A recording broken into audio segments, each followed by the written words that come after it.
Hello everyone.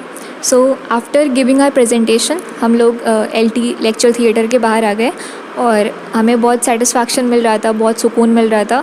फिर मेरी friend ने व्हाट्सएप खोला और उस पर देखा कि हमारे बहुत सारे एग्ज़ाम्स की डेट शीट आई हुई थी।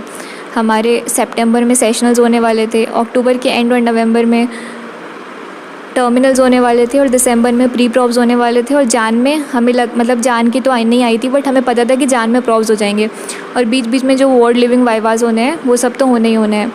तो वो जो हमारा सुकून था उसका लेवल ऑलमोस्ट उतना ही रहा या और ज़्यादा बढ़ गया, क्योंकि हम एक्सपेक्ट कर रहे थे कि 19 से या सितंबर में हमारे कहीं टर्मिनल्स ना हो जाएं। बट इट वाज़ ग्रेट कि अभी सेशनल्स ही हो रहे थे, टर्मिनल्स हमारे नेक्स्ट मंथ हो रहे थे। सो after coming back from the college and taking adequate rest, I started preparing for my exam.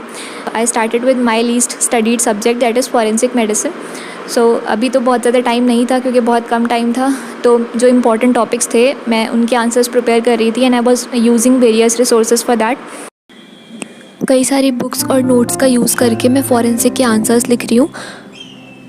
And somebody asked me कि मैं कौन सा टैब यूज़ करती हूँ। So this is Samsung Galaxy tab A7।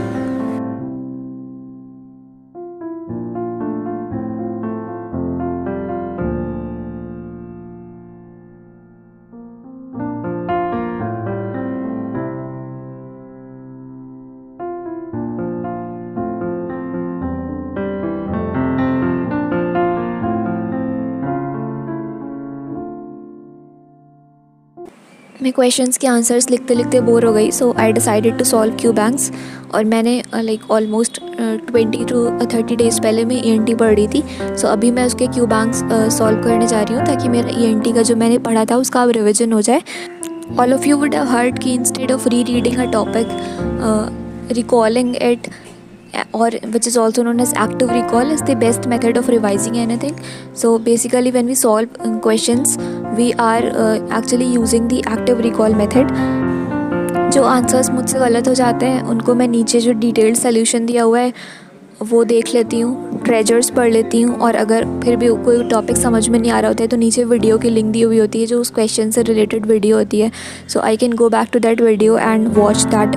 So now let's go back to my third presentation in medical college and my second offline presentation. So हम लोग को सबको कुछ ना कुछ टॉपिक्स अलॉट हुए थे और हमको उन टॉपिक्स पे जाके प्रेजेंट करना था। तो मेरा जो टॉपिक था वो ये था कि हमको एक एल्डरली पर्सन का हिस्ट्री लेना था, उसका एग्जामिनेशन करना था, उसका विजन टेस्ट करना था, हियरिंग टेस्ट करना था, उनका विजन टेस्ट करना था, हियरिंग टेस्ट करना था और मेंटल हेल्थ असेस करना था। तो उसके लिए पहले हम लोग को एक विलेज विज़िट पे जाना था, वहाँ पे जाके ये सब करना था। तो हमने अपने टीचर से कह के एक विलेज विज़िट अरेंज करवाई, वहाँ पर हम लोग गए। फिर वहाँ पे हमने उनका हिस्ट्री एग्जामिनेशन वगैरह किया। फिर जो इन्फॉर्मेशन हमने वहाँ पे गैदर करी उससे एक पावर पॉइंट प्रेजेंटेशन बनाई। फिर वो प्रेजेंटेशन हमने अपने टीचर्स को शो करी। उसमें जो जो करेक्शंस थे उन्होंने वो बताए और उन्होंने कुछ और चीज़ें ऐड करने के लिए कहीं। तो कुछ और चीज़ें ऐड करनी थी तो हमें दोबारा विज़िट पे जाना था क्योंकि हमें दोबारा इन्फॉर्मेशन चाहिए थी जो हमारे पास नहीं थी। तो फिर हमने एक अगली विज़िट अरेंज कराई। फिर हम उस विज़िट पे भी गए, हमने फिर से जो वहाँ पे और इन्फॉर्मेशन मिली वो हमने उसमें ऐड ऑन करी और प्रेजेंटेशन में फिर वो अपने टीचर्स को शो करी और बहुत सारे टीचर्स ने बहुत सारे करेक्शंस बताए। So it was a very long process and it took a lot of time, but I think उसमें मैंने बहुत सारी चीज़ें सीखी जिनको शायद हम मेजर नहीं कर सकते in terms of the number of videos I have watched or in terms of the scores I am going to get in my upcoming exams. They are unmeasurable, and I think a lot of more valuable things are unmeasurable.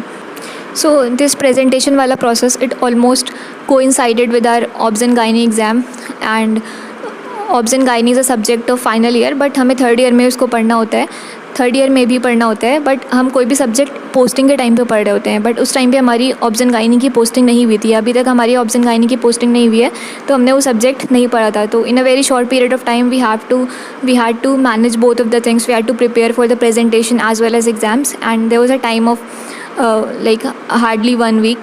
So I think when there are deadlines, अब बहुत limited time होता है, तो that kind of give stress, and कभी कभी उसकी वजह से हमारी efficiency कम हो जाती है। बट कई बार ऐसा भी होता है कि अगर हम उसको पॉजिटिवली लेते हैं तो कई बार जितना हम रोज़ कर रहे होते हैं, जो हमें लगता है कि यही हमारा पोटेंशियल है, यही हमारी लिमिट है, हम कई बार उसके बियॉन्ड भी चले जाते हैं।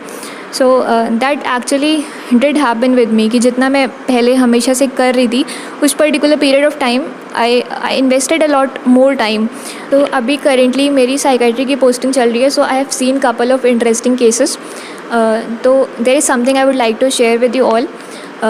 क्या होता है कि अगर किसी ने कोई बहुत ही स्ट्रेसफुल एक्सपीरियंस फेस किया होता है, कोई स्ट्रेसफुल एक्सपीरियंस होता है, कोई स्ट्रेस फैक्टर होता है किसी की लाइफ में, तो और अगर हम लोग उससे कोप अप करने के लिए सही इफ़ेक्टिव कोपिंग स्ट्रैटेजी नहीं यूज़ करते हैं, हम सही स्ट्रैटेजी नहीं यूज़ करते हैं, तो कई बार ये होता है कि जो हमारा पेनफुल एक्सपीरियंस होता है वो फिज़िकल अपीयरेंस ले लेता है।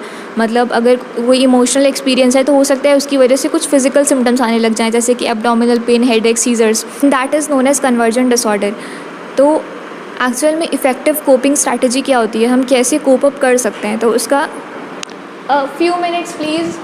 तो इफ़ेक्टिव कोपिंग स्ट्रैटेजी क्या होती है, तो इसका एक बहुत अच्छा एग्जांपल हमारे टीचर ने दिया कि अगर पर्सन ए पर्सन बी को मारता है तो पर्सन बी का रिएक्शन क्या होगा। मान लो कि पर्सन बी अपने पापा के पास गया और उसके पापा ने उससे एक स्टेटमेंट बोला कि माफ़ करने वाला बड़ा होता है, तो उस एक स्टेटमेंट से उसकी पूरी लाइफ में चेंज आ जाएगा।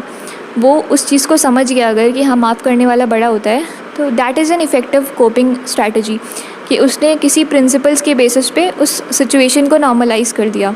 उसके अलावा सर ने एक और बहुत अच्छी बात बोली कि हमसे एक्सपेक्ट किया जाता है कि हम अच्छा करें और हम ये एक्सपेक्ट करते हैं कि हमारी लाइफ में सब अच्छा हो, बट हमें कोई ये नहीं बताता है कि एडवर्सिटी को कैसे मैनेज करना है, एडवर्स कंडीशन से कैसे डील करना है, and they are also a part of our lives. So yeah, this was all in this video. Thank you so much. Thanks for watching.